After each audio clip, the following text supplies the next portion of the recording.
Hi viewers, welcome to Satva kitchen. ఈరోజు మన సత్వా కిచెన్లో హెల్దీ అండ్ టేస్టీ అయిన తోటకూర పెరుగు పచ్చడిని తయారు చేసుకోబోతున్నాం.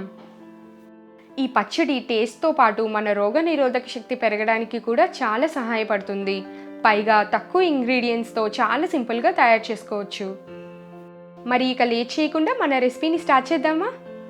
దీనికి కావలసినవి లేత తోటకూర 2 కట్టలు, పెరుగు 1/4 కప్పు, ఒక మీడియం సైజ్ ఉల్లిపాయ, పచ్చిమిర్చి 2, అర అంగుళం అల్లం, 1/2 టీ స్పూన్ మినప్పప్పు, 1/2 టీ స్పూన్ ఆవాలు, కొద్దిగా కరివేపాకు, ఒక ఎండుమిర్చి, 1/2 టీ స్పూన్ జీలకర్ర.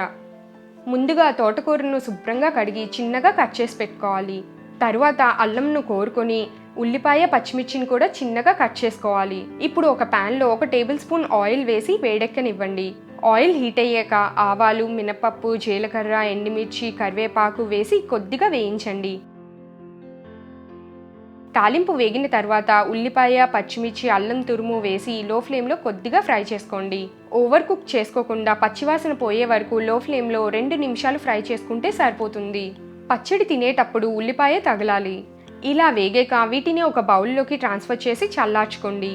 ఇప్పుడు అదే ప్యాన్లో తరిగిన తోటకూర, తగినంత ఉప్పు, 1/2 టీ స్పూన్ పసుపు వేసి కలుపుకోవాలి.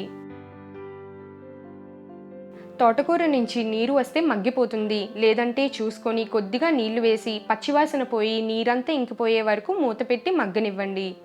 ఇప్పుడు మూత తీస్తే నీరు లేకుండా పచ్చివాసన పోయి చక్కగా మగ్గిపోయింది. ఇప్పుడు దీన్ని కూడా అదే బౌల్లోకి ట్రాన్స్ఫర్ చేసి చల్లార్చుకోండి.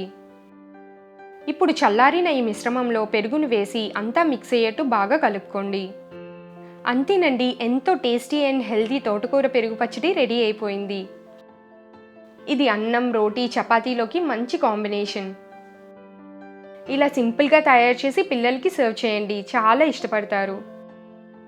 ఈ తోటకూరలో చాలా పోషకాలు ఉన్నాయి. బరువు తగ్గాలనుకునే వాళ్ళు రెగ్యులర్గా తోటకూరను తీసుకుంటే చాలా మంచిది. దీనిలోని పీచు పదార్థం మన జీర్ణశక్తిని పెంచి కొలెస్ట్రాల్ని తగ్గిస్తుంది. హై బీపీ, హైపర్ టెన్షన్ని కంట్రోల్ చేస్తుంది. మన శరీరానికి అవసరమయ్యే కార్బోహైడ్రేట్స్, ప్రోటీన్స్, ఫైబర్ ఇందులో మనకి దొరుకుతాయి. మరి ఇన్ని హెల్త్ బెనిఫిట్స్ ఉన్న మా రెసిపీని మీరు కూడా ట్రై చేసి ఎలా వచ్చిందో మాకు కమెంట్ చేయండి. మరో ఇంట్రెస్టింగ్ రెసిపీతో మళ్ళీ కలుద్దాం.